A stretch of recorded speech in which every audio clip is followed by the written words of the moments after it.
In the quiet town of Hyde, Greater Manchester, there was a doctor who was well known to everyone.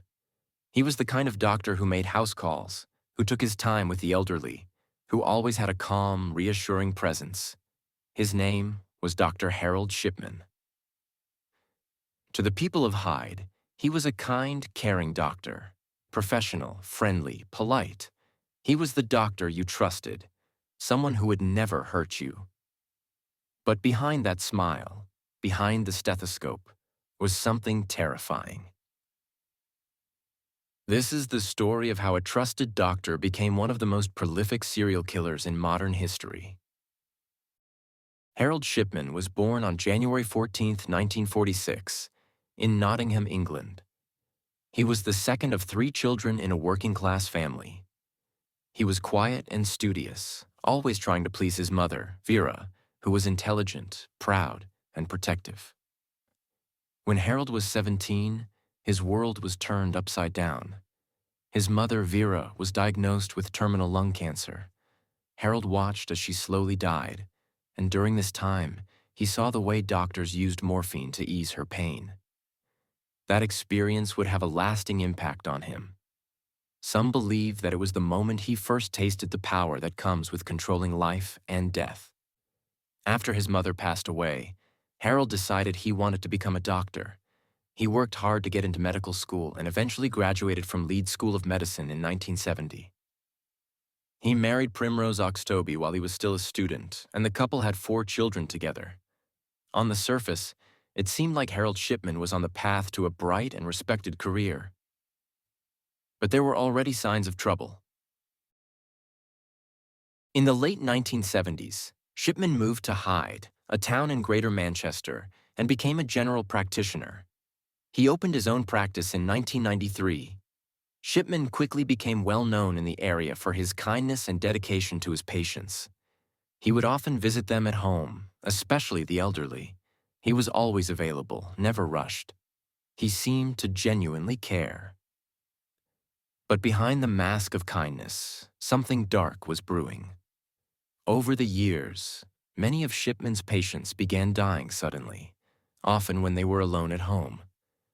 He was usually the last person to see them alive, and he was the one who would sign their death certificates. He'd list their causes of death as natural: old age, a stroke, heart failure, but no one thought to question it. There was a pattern, though, that some started to notice. At first, the signs were small. Local undertakers started to notice that Shipman's patients were dying too often, and the number of cremations he was arranging seemed unusually high. More importantly, they noticed that many of his patients didn't seem as sick as their death certificates suggested. Other doctors started talking. Shipman's patients were dying young, or at least younger than expected, and yet no one seemed to do anything about it. But it wasn't until the death of one particular woman, Kathleen Grundy, that things finally started to unravel. Kathleen was 81 years old, a former mayor, active in her community, and in good health. She had a long history with Dr. Shipman, who visited her regularly. In June 1998, Kathleen was found dead at her home after a visit from Shipman. He claimed she died from a stroke, but her daughter, Angela Woodruff, wasn't convinced.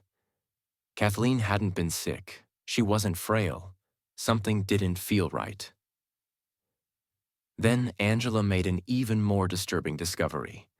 She found a new will that left everything, over £300,000, to Dr. Shipman. The signature looked wrong. The will didn't seem like her mother's handwriting. Angela took the will to a solicitor, and they found that it was forged. Angela went to the police. When Kathleen Grundy's body was exhumed, a post-mortem revealed something horrifying. Kathleen had died from a lethal dose of diamorphine, a form of heroin used in medicine. It became clear that Shipman had killed her. This discovery led to further investigations and more exhumations. As the police dug deeper, they uncovered dozens of other suspicious deaths, all of which followed the same pattern: an elderly person, a visit from Dr. Shipman, and then sudden death. Shipman was always the one who signed the death certificates, and in many cases, he'd recommend cremation, which meant no autopsy would be performed. The police soon realized that Shipman was responsible for far more deaths than anyone had realized. In fact, they believed he had killed hundreds of people over the years.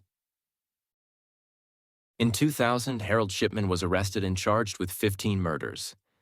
During his trial, investigators revealed the full extent of his crimes. He was found guilty of killing 15 patients, but the evidence suggested that he had killed far more, many more. A public inquiry was launched to review Shipman's entire career as a doctor. The inquiry found that Shipman had killed at least 215 people, with some estimates putting the number closer to 250. His victims were mostly elderly women, and many of them had been perfectly healthy just days before their deaths. Shipman never confessed to his crimes. He never explained why he did it. He was sentenced to life in prison, but he would never serve out his sentence. On January 13, 2004, just one day before his 58th birthday, Harold Shipman hanged himself in his prison cell. The impact of Shipman's crimes was devastating. Families were left without closure, communities were shaken. People who had trusted their doctor, who had invited him into their homes, realized that the person they had trusted the most had been the one who had killed their loved ones. His actions led to significant changes in how doctors are monitored in the UK. The government introduced tighter controls on death certificates, more stringent checks on prescription drugs, and the revalidation system for doctors to prove they were still fit to practice. But the deeper wound was the loss of trust. Shipman didn't just kill people. He killed a sense of security.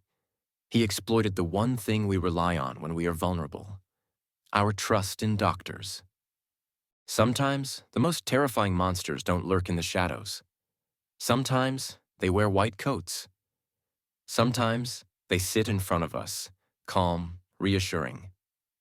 Sometimes, they knock on our doors, and we let them in. Harold Shipman wasn't just a murderer. He was a master manipulator, a man who used his position of trust to take the lives of at least 215 people. And for years, no one saw it coming. It's a chilling reminder that sometimes the people we trust the most are the ones we should fear the most.